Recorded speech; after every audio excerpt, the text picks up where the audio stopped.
Dami nagtatanong sa akin, anong pinagagagawa mo? Renewable energy, konsepto lang yun. Maganda lang mapakinggan yun. You need investors, partners. No one wanted to pay attention.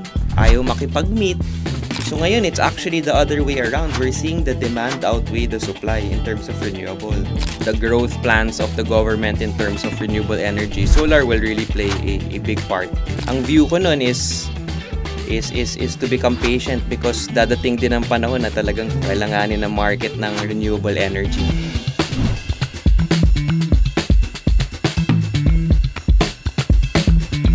Good morning, Mr. Miguel. Good morning, sir. Salamat sa pag-imbita. Can you tell us more about Next North Holdings? So Next North Holdings po, we are a renewable energy development and holding company. So we develop renewable energy projects. We currently have in our portfolio solar energy power projects as well as hydro power projects. Mostly focused sa ngayon sa Northern Luzon. But it is our goal and we are working on expansion po to other parts of the Philippines with the same focus, mostly sa solar energy po. So Next North, why did you call it Next North? Next North, we started in Northern Luzon with our first projects, and the idea was to bring them to the next level in terms of energy solutions, which means po renewable. So it is our hope na yung pangalan na Next North, hindi na siya meaning na nasa norte lang kami, but it is really our goal to expand to further parts of the Philippines where we feel that there's good opportunity for development of renewable energy projects. So ganun po nag-start. Next North, our beginnings are in Northern Luzon po. You are a banker? So formerly banker po. So I used to work po as a trader sa HSBC, Philippines. My career was, ang background talaga is banking. And then eventually I moved to a renewable energy firm way back 2016 po. So the concepts of banking, napaka-importante din po sa pagdating sa renewable energy projects kasi one of the biggest factors sa pagtayo ng renewable energy projects is financing and the financial aspects. Malalaki po na project ito, kailangan talagang pulido ang financial capability ng mga projects. So that is how the banking angle helped, no? Then I joined a renewable energy company na German-backed noong 2016. Kaso hindi gaanong kabilis ang take-off ng renewable energy noon, no? At the time, Mahal pa yung renewable energy, pati it was a very new concept still to some stakeholders here in the Philippines. Yeah. So what's the difference now? The difference now is that number one, you have all the agreements around the world taking notice of climate change, no? So there's global action. Lahat ng countries po nagtutulong-tulungan. May targets po sila in terms of reduction of greenhouse gas emissions. Yun yung first. There's really a global push.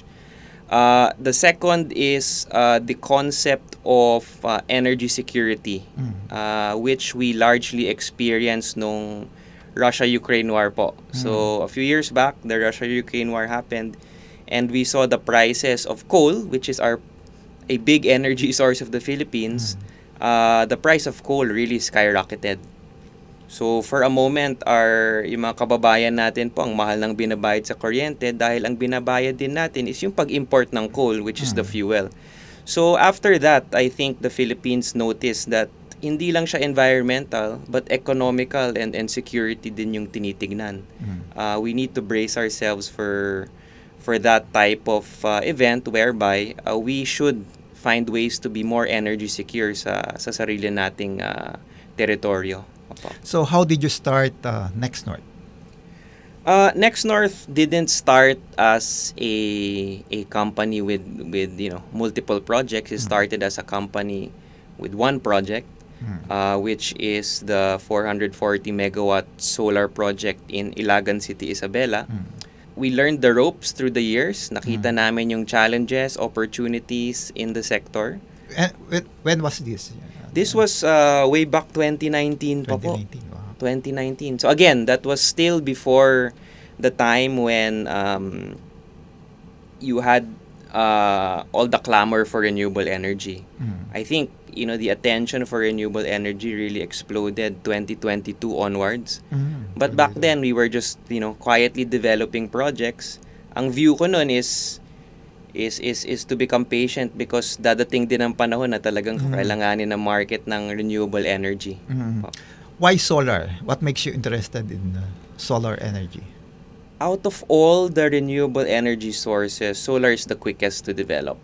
No, so you don't have much earth-moving civil works and heavy engineering because at the end of the day, you're buying panels and then nilalatag mo sa isang area, no? Of course, you have to build connection facilities to the grid, but as compared to wind po, as compared to hydro, which take much longer, solar is quick to deploy.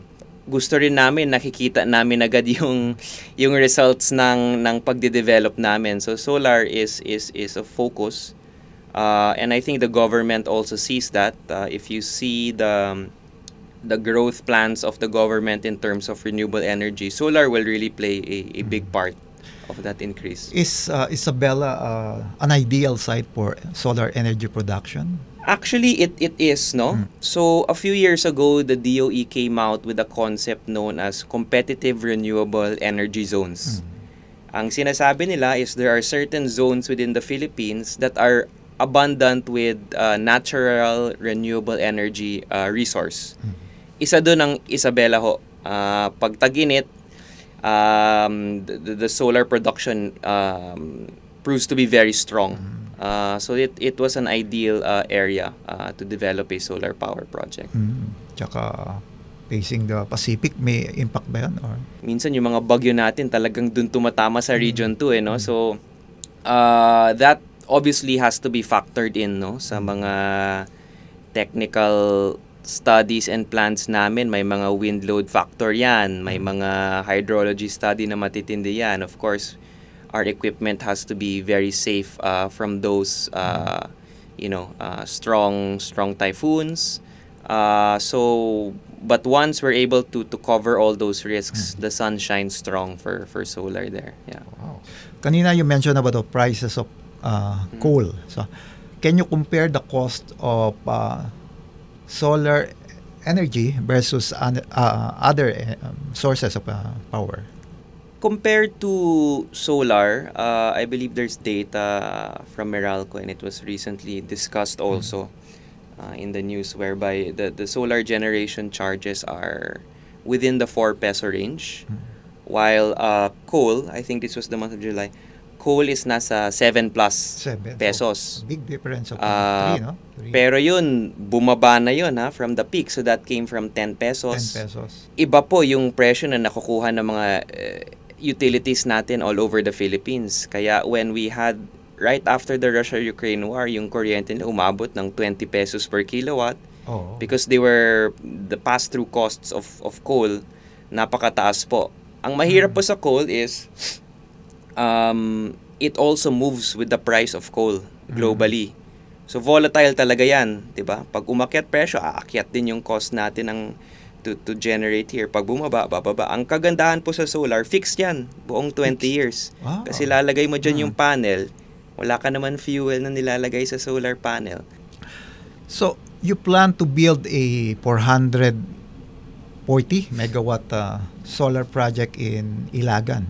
So, when do you plan to start the development?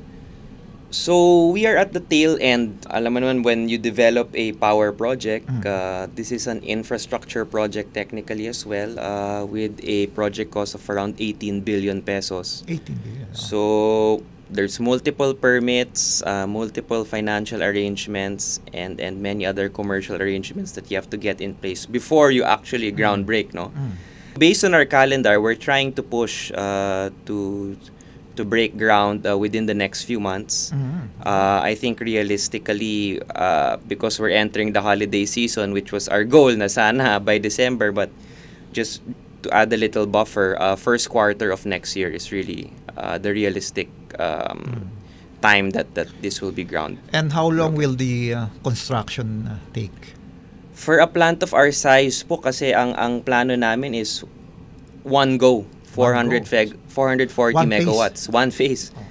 So for our project, that is around 15 to 18 months. The plant will be operational in 2026, maybe third quarter 2026. Do you have investors backing the project, or? For this project, actually they're now a majority investor, no? Si Total Energies. So Total Energies is more known historically for their oil and gas businesses around the world. It's a French company. French company, pero global na rin po sila eh. Oh. So they're very present in many countries, no? But now they have a huge renewable energy business as well. So we brought them in as investors and partners late 2022. Very timely din nga po kasi that is when the administration relaxed foreign ownership restrictions. Dati, foreigners cannot own a majority stake in a renewable energy project. Tsaka right now yung mga several global financial companies are actually withdrawing financial support from coal and other traditional Tama po yun. fuel. Tama po yun. And now they are actively supporting renewable energy projects. Yes. Right? So aside from the investors, no, and the project partners, a huge part of financing of renewable energy projects is the banks.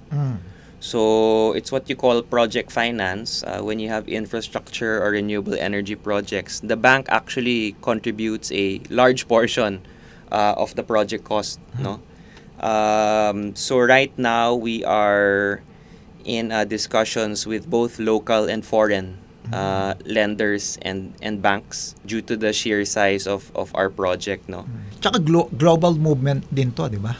Because of the various treaties na against global warming. I think the whole world is aware. Ang kagandahan dito sa Philippines, no, is in terms of gauging which countries are very nice to put up renewable energy projects in. A lot of the international players are really looking sa Philippines, whether it's banks or investors. Kasi malaki po yung growth na kailangan natin abutin eh. Yung targets natin sa Philippine Energy Plan, napaka-ambitious. It requires po a lot of money and work. And I think there's, a lot of encouraging development for foreign investors and banks. Nakikita nila that the government is really, giving clear regulatory frameworks for this renewable energy transition to happen. So pag nakikita nila yun, mas naiengganyo silang pumasok dito at tumulang financially to our projects po. Yeah. That brings us to my next question. So what's your outlook for the renewable energy sector in the Philippines? Well, nakikita ko on a daily basis, no, it's only growing. Yung mga nagkaka-interest tumingin ng projects, mag-co-develop, mag-finance ng projects, ang dami na ho in terms of investors, technical partners, suppliers. The industry is really maturing. So I'm confident that we will reach, our country's renewable energy goals. As time goes by, gumaganda talaga yung pagtakbo ng industriya. Mas nag-uusap na ngayon yung government agencies to support projects. There are now green lanes for renewable energy projects. Mas mabilis ang permitting. So confident ka na by 2026 may market sa inyong 440 megawatts? In terms of power supply po, na bibili ng power, talagang may market po. Before you build a plant, more often than not, kailangan yung market mo, nakausap mo na bago mo itayo eh.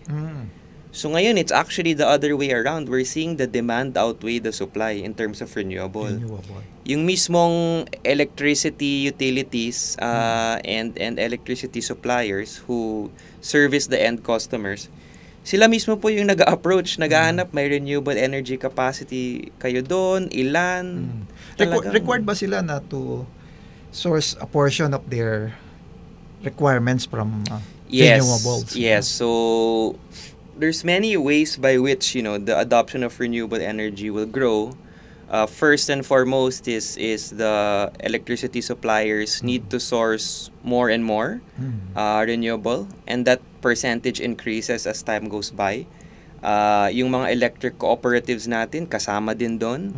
So that's on the electricity supply front.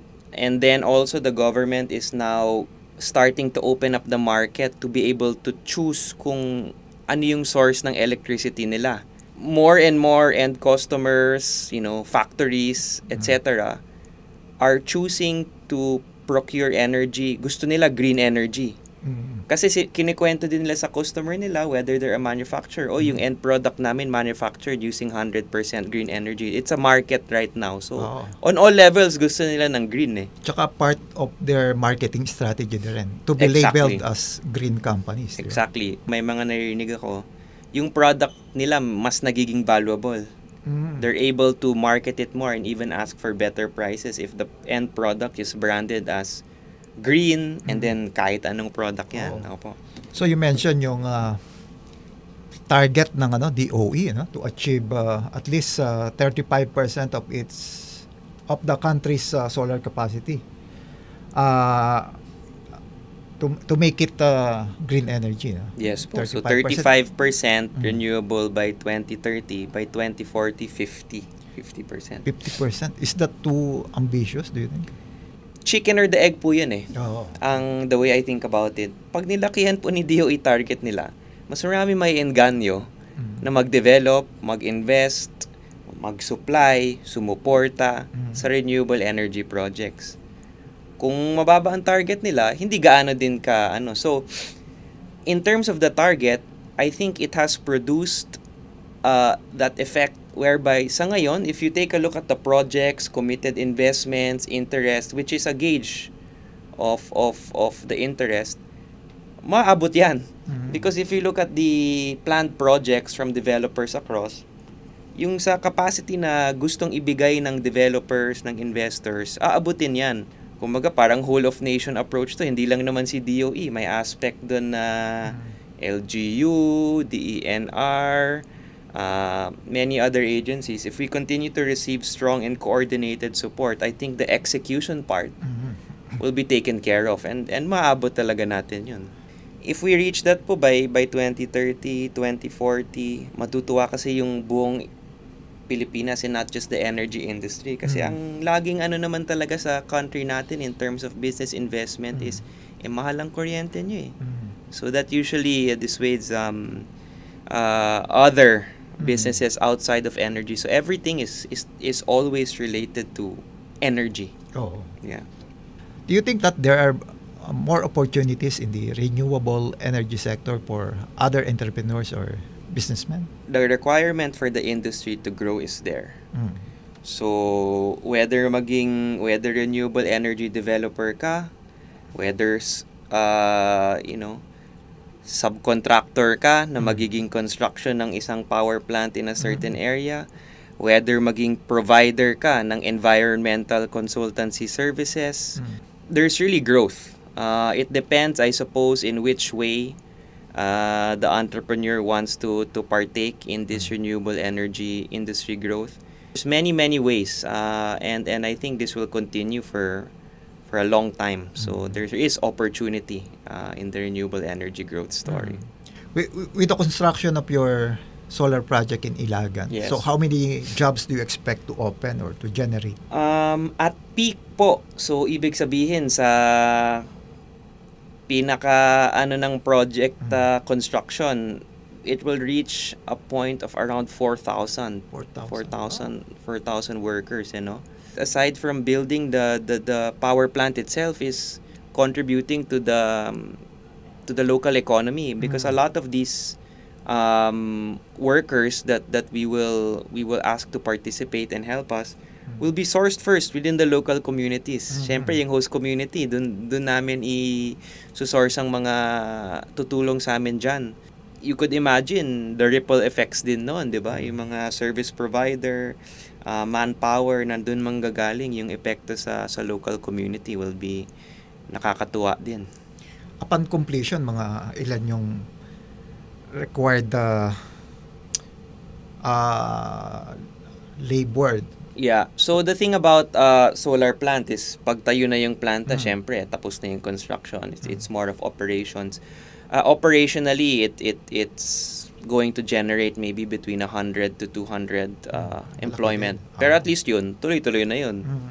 And you mentioned kanina, mga 20 years yung lifespan ng ng mga solar panels, di ba? Yes, 20 years. The way we look at the project, so the DOE service contract's 25 years, but of course, kung tumatakbo yung planta, pwede mo pa i-extend. So, we're hoping that, 25, 30 years is the true operating life. Yung site, ano yun, na-acquire nyo o lease? So, we did it through a lease po. Lease, so matagal din, long term yun. Long-term lease po. Maganda po siya kasi previously, hindi naman the level of income and economic contribution ng ginagawa ng isang lupa na idle, kumpara mo sa ngayon, ang laki ng effect. Dun rin kami natutuwa and dun kami naghahanap ng opportunity. Solar is fit for idle lands that otherwise yung productivity hindi naman gaanong kalaki. Is solar energy really good for the environment? Solar energy is renewable for one. Hindi tayo nagsusunog ng fuel. The greenhouse emissions we actually avoid. Pag naglagay ka solar instead na naglagay ka ng coal for the same energy production, hindi tayo nakakasama sa environment versus using a solar power plant. So it's definitely good for the environment. At the end of the day, it is a question of ano yung alternative mo eh. And our alternative are non-renewable, which will only quicken climate change and contribute more to greenhouse gas emissions. So definitely it's good for the environment. What can you advise other entrepreneurs or businessmen who would like to become successful? So I guess pagdating sa entrepreneurship, there's many things na pwede kong sabihin. A lot of experience na pagdaanan. Pinaka-advice ko is choose something you're passionate in. At the end of the day, walang business na madali. Hindi madali maging entrepreneur. Mawawalan ka ng tulog, you'll wake up early. At the end of the day, you have to do it again tomorrow. And the only way you will do it again tomorrow is if yung business na tinatry mo is i-grow, is something that you're passionate about, beyond the financial return, beyond any sort of economic return. It's something you have to be passionate about. Kasi to grow a business or start a business, you need to have patience. Matagal po yan. Kung di mo naman minamahal yung ginagawa mo and that type of business, at some point along the way, baka ma-discourage ka dahil talagang napakahirap. But if it's something you're passionate about, kahit anong hirap, gigising ka pa rin sa umaga, laban ulit. In your case, you started 2019 pero hanggang ngayon, malapit na. Yes po. So, in the early days talagang, di ba, dami nagtatanong sa akin, anong pinagagagawa mo? Renewable energy, konsepto lang yun. Maganda lang mapakinggan yun. So, in my mind, it's hard to hear things like that and to go through that. But at the end of the day, talagang willing ako na passionate ako about this. Kahit anong mangyari, I'll work on it every day. In your previous businesses, have you encountered challenges and how did you manage them? So, energy is one business I'm doing. I'm also into technology software. No? Earlier, maybe 5 years ago, 4 years ago, taghirap ako sa businesses na yun. Nalulugi ako. Sarili kong pera na sinave ko from my corporate work. Yun yung pinapang business ko. Nalugi, nawala. Earlier on in the energy business, you need investors, partners. No one wanted to pay attention. Di ba? Ayaw makipag-meet. They don't buy what the story that you think is going to happen. So it's really part of it, and it's really part of it, especially in the early stages, no. I guess my second advice to being an entrepreneur is get used to it. Masanay ka na malungkot, masanay ka na ma-deny, kasi mangyayari at mangyayari yon. And then I think it will reach a point na if you're still afloat, that means there's really nothing that can stop you. So it's just a matter of execution from there. The power of an entrepreneur is nasa mental eh. Kasi it's 99.9% certain na mahihirapan ka. So you have to be ready na mahirapan ka.